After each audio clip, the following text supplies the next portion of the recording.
ચિત્રગુપ્તને બોલાવ્યા અને ચિત્રગુપ્તને કહ્યું કે તમે ચોપડાની અંદર જુઓ કે આમણે પાપ કર્યું છે કે પુણ્ય.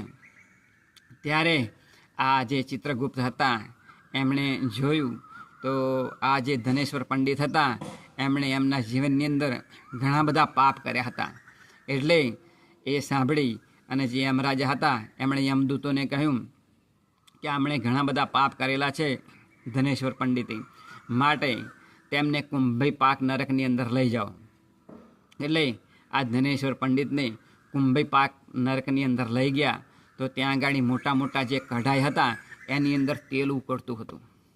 એ તેલની અંદર ઉકળતા તેલની અંદર આ જે ધનેશ્વર પંડિત હતા એમને અંદર નાખી દીધા. એટલે જે પેલું તેલ હતું તે એકદમ ઠંડુ થઈ ગયું, બરફ જેવું, અને નીચે જે અગ્નિ લાગતો હતો એ અગ્નિ પણ એકદમ શાંત થઈ ગયો હતો કડાઈની નીચે.